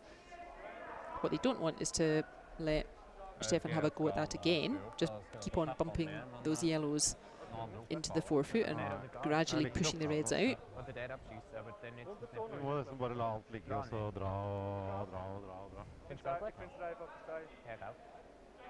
Again, they can't take away every shot. There's plenty of stones there, and Stefan will have some kind of shot to play. They can't remove all the options, but they want to make it as difficult as possible.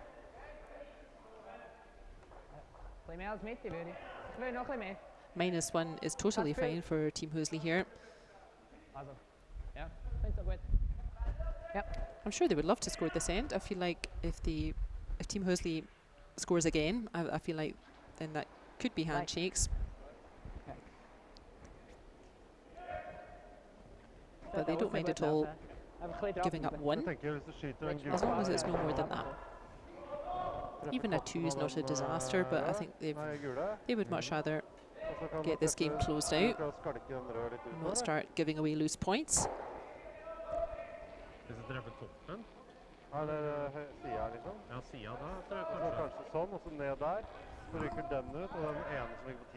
Linje is oké, clean. Alternativet som å skyte gul rød inn der, nå tror jeg det lite å gå på. Det kanskje bedre, da det bare den som sitter igjen. This game going really nicely for Team Hösli. Certainly that big 3 in the 5th end makes life a lot easier. Fort gjør at den går over også, tenker jeg. Enten den eller den da. But still, we often see that 4th thrower, all they should need to do is throw a guard. If the other 6 stones, the previous 6 stones, if we've set those up nicely,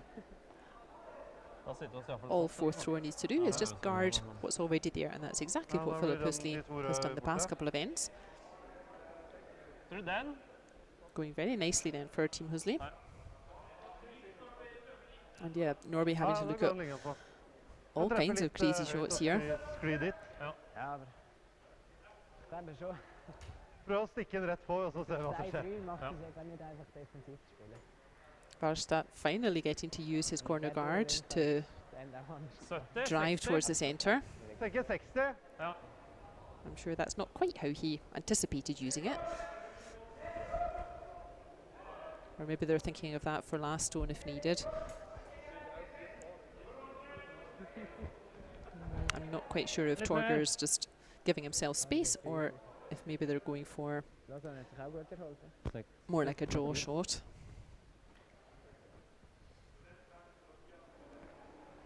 I'm not sure a draw helps them though. I'm trying to see a helpful angle whereby drawing another one in would really be safe or would really give them another chance. No, I think indeed it looks like they're going for corner guard to drive back into the pile.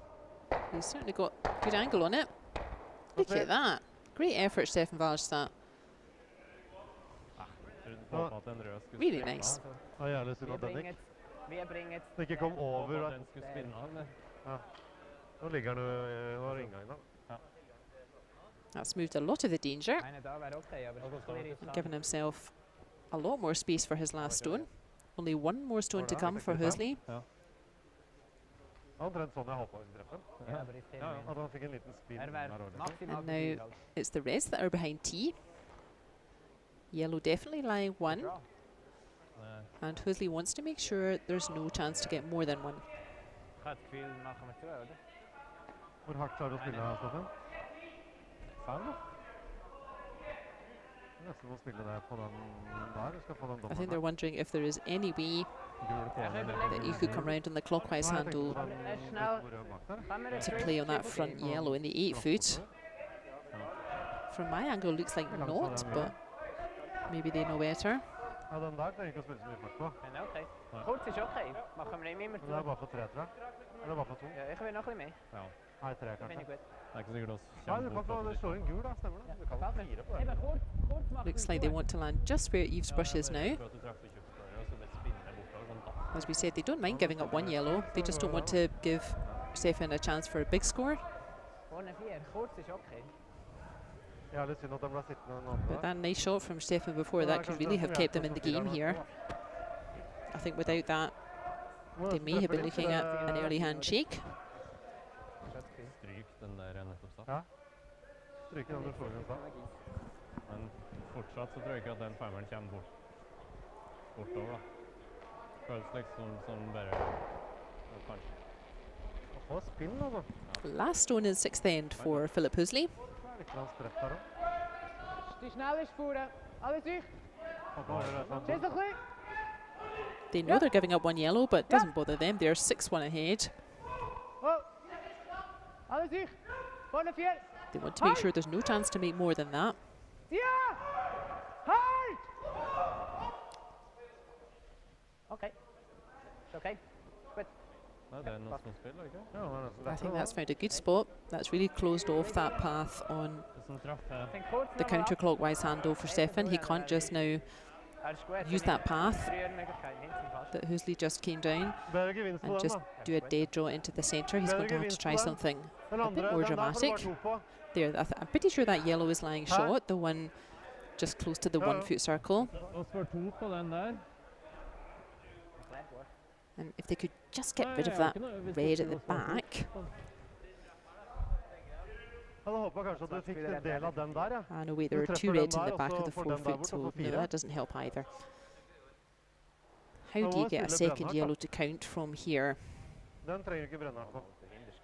We saw Team Hösli having a really good look at the clockwise path to make sure that you can't get to that yellow just in the 8 foot to bump it forward a little bit. I don't think there's a shot there.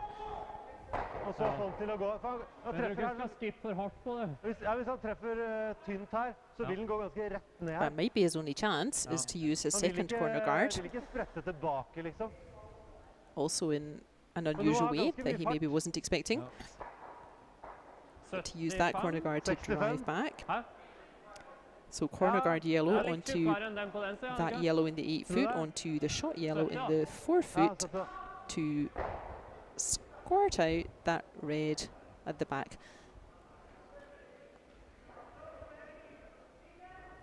I must admit, I'm not too sure what they're going for here. I can hardly see a shot myself.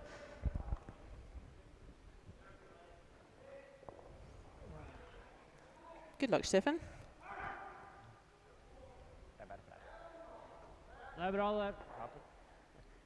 Plenty of angles to get correct here that you need to get correct.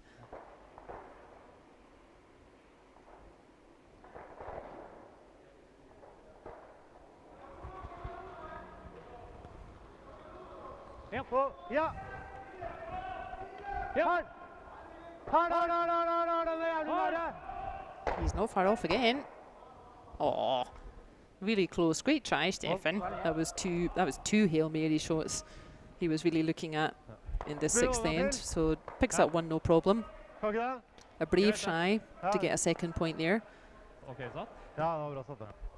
That makes the score after 6 ends 6 points to 2 for Team Hösli. They are the smilier of the 2 teams out on the ice at the moment.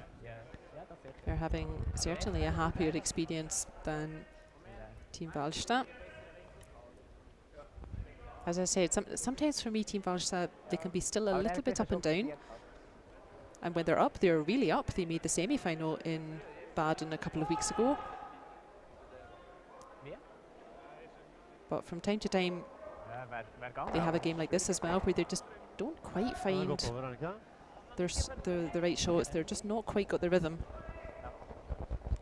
So once that score is up, we will see it's a score of 6 points to 2. And this we saw plenty of a couple of weeks ago in Baden.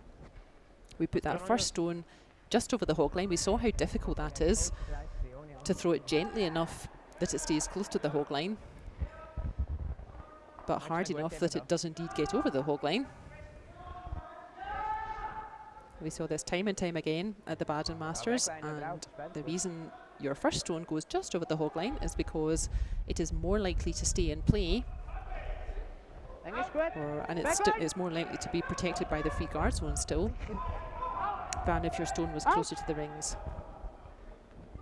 Team Hösli trying a tick shot then. This looks pretty nice. Has he got it? If that yellow goes out of play, it will have to be replaced.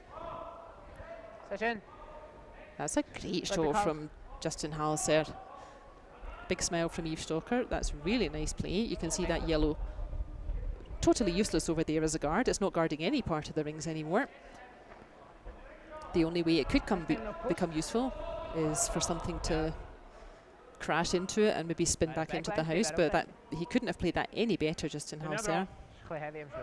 As I said, the fact that Stefan Walstad is really constantly having to play a Hail Mary shot, that's really telling us how well the front end of Team Hösli, that's Marco Hefti and Justin Halser, that really tells us how well they are playing, that Stefan is looking at a horrible shot almost every end. Same again, please, from Justin Halser. I do want to stress how difficult this stone is if he doesn't get it absolutely perfectly. He's already made a huge difference to this end with that perfect first stone.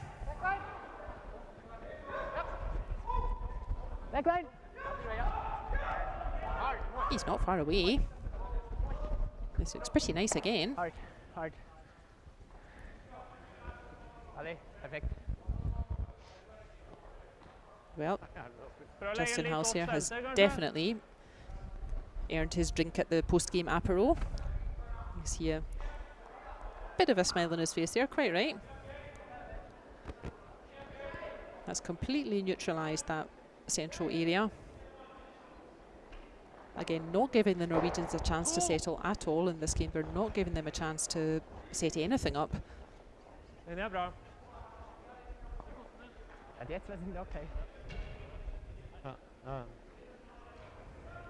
Spill, Markus. Kanskje ha høyre, så de kan sette seg nå? Jeg vet ikke. Ja, det ser ikke bra ut nå. Team Hösli with last stone in this end.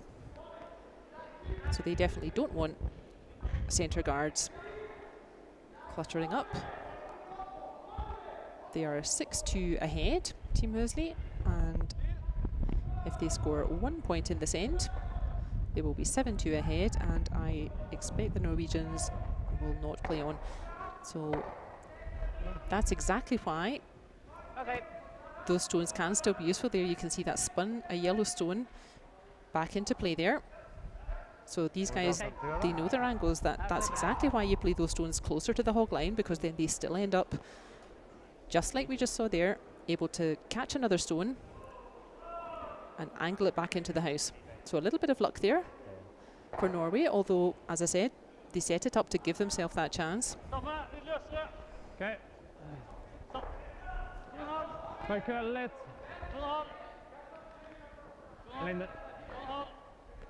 Magnus. Ja, greit, det trenger ikke helt ut på vingen her. Maybe they can make use of that now. Da får vi lokke her med litt vinkel, det går bra.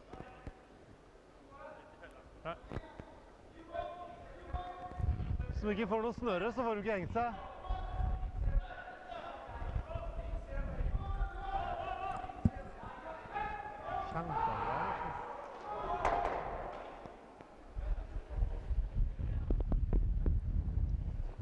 And I think you're going to see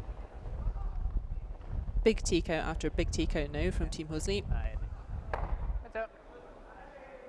As I said, I think if Philip Hösli scores 1 point with his last shot, that would bring us to 7-2. And I imagine Norway would feel like coming off the ice at that point. So they'll persist for at least this end, try to give themselves a chance to steal a point. Linja bra. Har plass. Linja bra. Okay.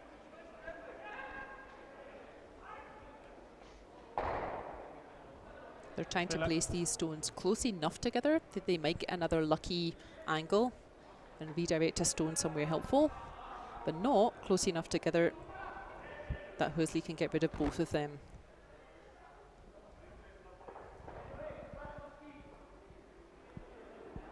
First shot for Eve Stocker.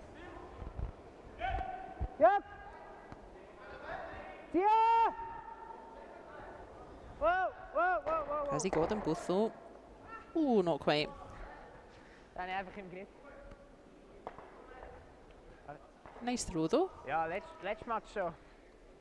So dat ze gar niet trifft.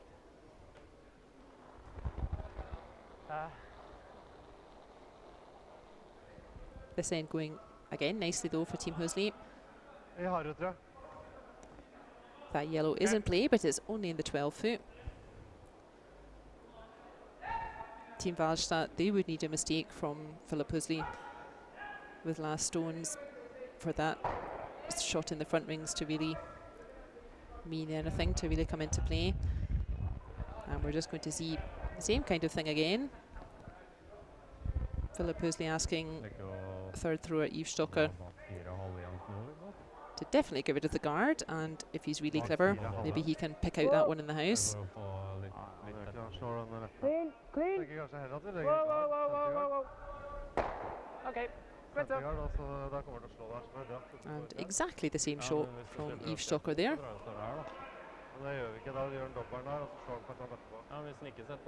Now if you're Norway, what do you do? If you put another guard up, he's just going to take it off.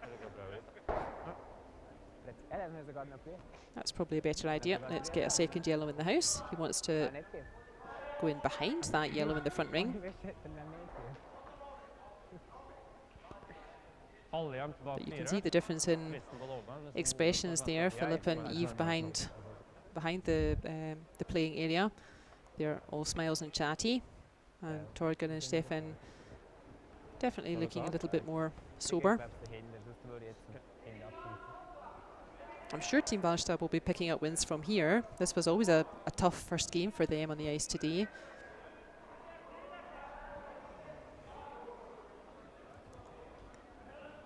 Yeah. But bit of a wobbly start though in this first game for them. Yeah. Ja, ta den litt langt bak I huset. Gjerne køle opp det og Gjerne langt køle. bak I huset. Bak I huset viktigste. Helt hit da. Han køler litt. Der. Det bra det. Yeah, again, that's not far from where they wanted it. They could have wanted it to curl in just a little bit more. But I think either way, Philip Hösli would go for the double takeout here anyway, just remove all danger. So even if they got that stone perfectly, I think the call would be exactly the same.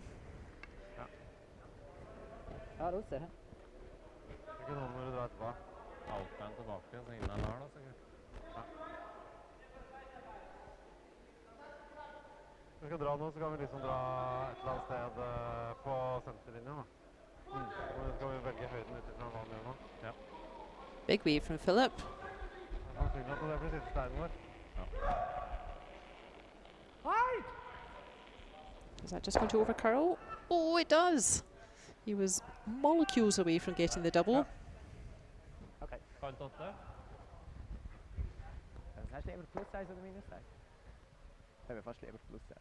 I always find it very satisfying if you're at this point in a game, if you're Team Hösli.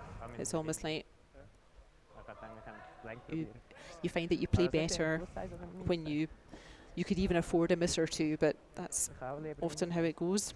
When you're up, you're up.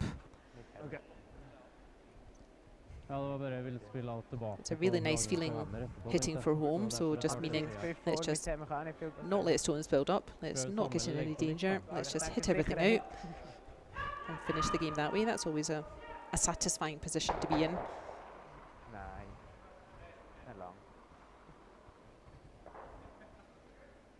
I'm sure Stefan Walstad will make best use of that slight mistake, getting just the single takeout instead of the double. Men ikke full fire. Forsiktig. Bare bite fire. Bra kassa, gutter. Supert. That's nice from Stefan. That's about, again, as good as he could have done with that. He doesn't want it further towards the tee line, otherwise Philip will just hit and stick. But I think if Philip makes this nicely, he just wants a nice controlled hit and roll. He wants to hit that yellow on the left of Yves' brush and roll just a little bit to our right to score one red. And then I think that will probably be a game over. But he has to make it first. We've seen a few misses from both teams.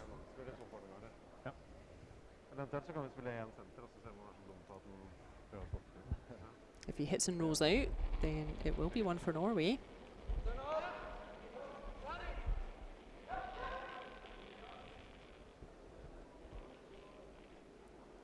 Doesn't look like they're too worried about it though. Sounds like the path is going pretty nicely.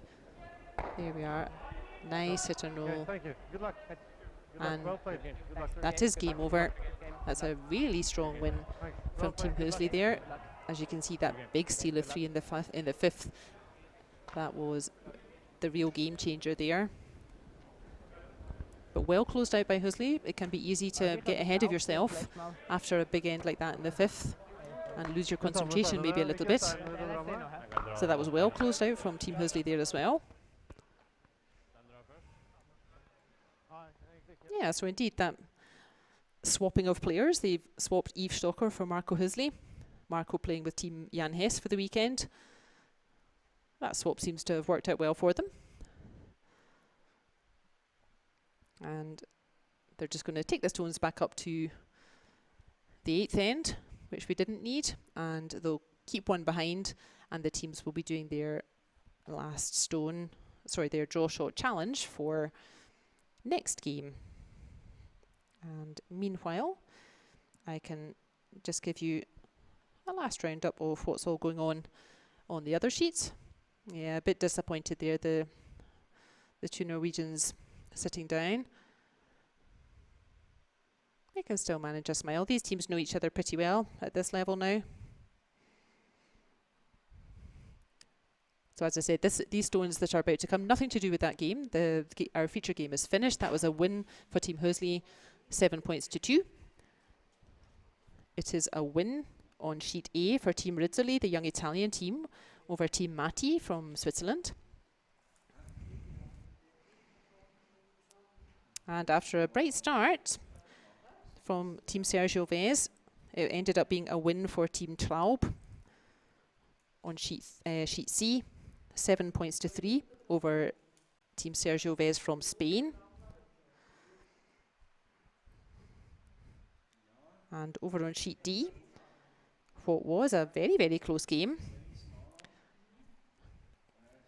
ended up changing very quickly as well. That was a huge score of 5 for Jan Hess in the 5th end, and that really turned things around, and that is currently a score of 6 points to 4 to Team Jan Hess over young Team Colli from Italy. That game's still ongoing. The other 3 games finished, and our team just doing a last stone draw, a draw shot challenge for their next game, as well as their cumulative draw shot challenge for the competition. So I can tell you that the next game is at 6 o'clock this evening, European time. It will be the split screen. We're going off to recharge the chat batteries. So it will be the split screen watching Team Heinimann versus Team Jungen, both of those from Switzerland. And then we will be back at 9 o'clock to watch the Czech team, Team Klima, against Team Hess. So I hope you can join us for that. Thank you very much for joining us just now, and bye for now.